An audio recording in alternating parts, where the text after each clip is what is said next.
Thank you very much, Mr Speaker. It's a pleasure to follow on from Aaron Gilmore in this particular debate. I noticed he was talking about how when he repaid back $1 on his loan, he was always 3 or 4 cents short. Well, we in the Labour Party have been saying that Mr Gilmore's been short of cents for quite some time. A point of order, Aaron Gilmore. I find that kind of mildly offensive, and I think the member should apologise. Right, order. I think the member got pretty close to breaching some conventions of this House, and I'd ask him to debate the bill. Chris Hipkins. Very happy to do that, Mr Speaker. Mr Speaker, I'm very proud to rise as a Labour Party Speaker on a bill to do with student loans, because I think the Labour Party's track record when it comes to keeping our promises with regard to student loans stands in pretty stark contrast to the promises made by the National Party over there. Because, and let's go back, let's a little bit of a history lesson. Back in 1992, how did we end up with the student loan scheme in the first place? We ended up with the student loan scheme in the first place because the National Party broke their promise. Lockwood Smith went up and down the country signing pledges saying that if he didn't do away with student fees altogether, he was going to resign as a Minister of Education. And in fact, he didn't do away with student fees at all. The fees went up. He increased them, and he introduced the student loan scheme as the way that students were going to be able to pay for it, and he cut eligibility for allowances by introducing parental means testing. That's how we ended up with the student loan scheme in the first place, because the National Party broke their promise. And of course, what did they do at the last election? Well, they promised that they were going to keep interest-free student loans. After John Key said that it was a hoax, that it was a bribe, that it was recklessly irresponsible, and that he was going to fight it with every bone in his body, that's what he said, every bone in his body, he was going to fight interest-free student loans, and then, well, you wouldn't find many there, but then he decided that he was going to keep the interest-free student loans because it was very popular, and so they promised that they were going to keep them. The National Party promised that they were going to keep them. And what have they done with this bill? In this bill here, they're increasing the annual fee that a borrower has to pay from $50 to $60. Of course, the annual fee was never in existence until National came into government. It was never there. They introduced the tax, it's a new tax introduced by the National Party on student loan borrowers. And of course, it is a form of interest because it's an annual fee, but it's actually a very regressive form of interest because you pay the same fee regardless of what your loan balance is. So the people who have quite small loan balances, of course, are more disadvantaged having to pay this annual, what will now be an annual $60 fee. It's a broken promise. They said they weren't going to change the interest-free student loan scheme.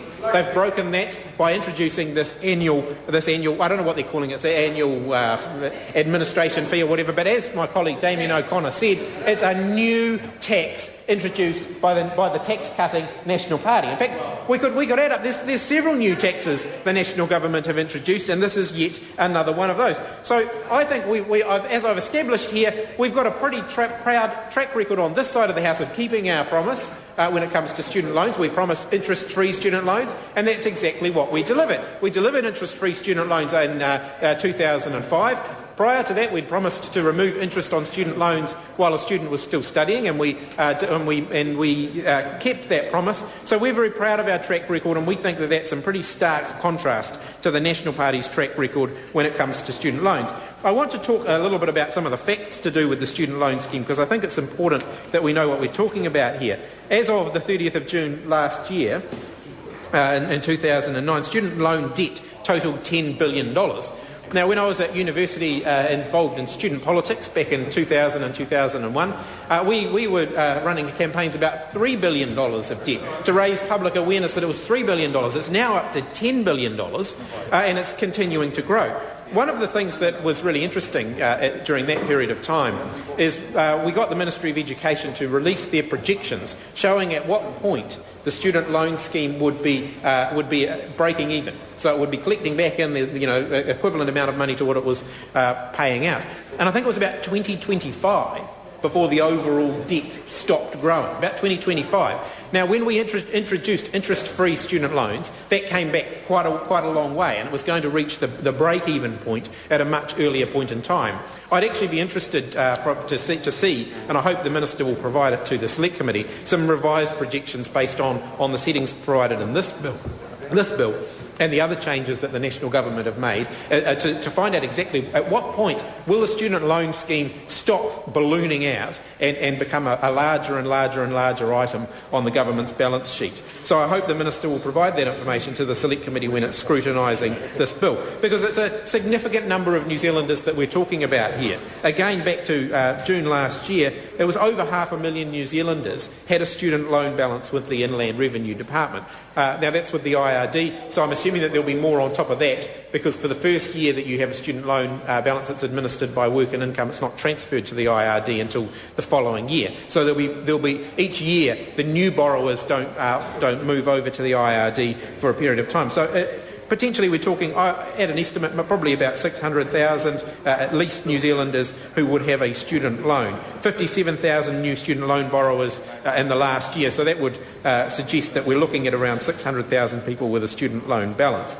The average amount borrowed by each student each year is about $6,900. So for a lot of students, that will simply be their tuition fees, and that's the way they manage their studies. They work, or they get an allowance to pay their cost of living, or they stay at home with their parents, but they use their student loans to cover their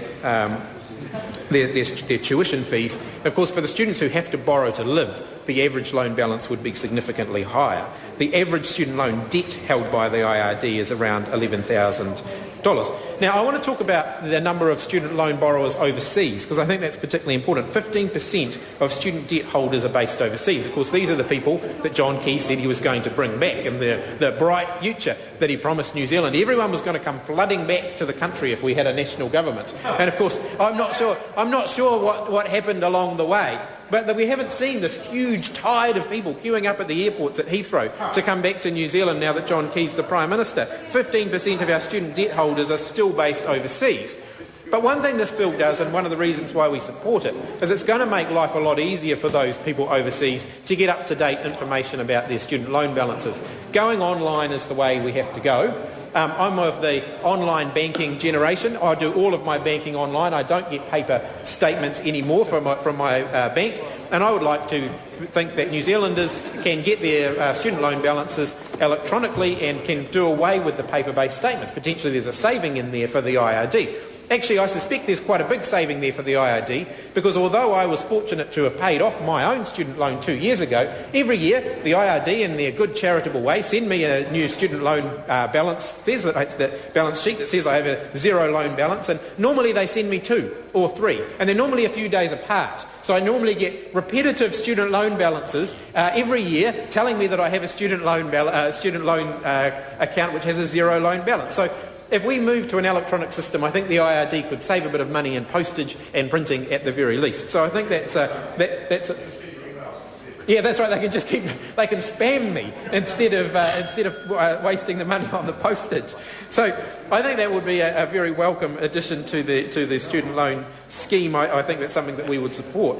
I do want to raise a concern, however, having now read through in a bit more detail what this will do, around the repayment provisions that this bill introduces, because moving from a pay period calculation for the threshold to one, from a yearly threshold for repayments to a pay period threshold for repayments, the students who are still borrowing, working hard over their summer holidays to earn enough money to live off so they actually have to borrow less, they're going to be disadvantaged by this, because they're going to be having to make repayments during their holiday employment. They're going to have to make repayments on their student loan, when actually, if we let them keep that money for a little bit longer, they would be able to reduce the amount they borrow in the first place, and therefore at the end of their study potentially pay it off a little bit faster. So I think we should stick to the 19,000 or so a year threshold, and only when someone goes over that yearly threshold should they start having to make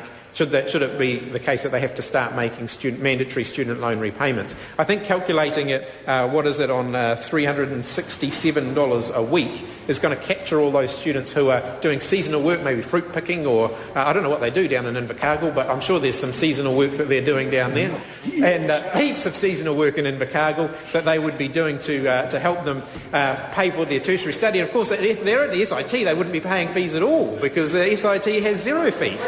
But either way, I think it's important that we encourage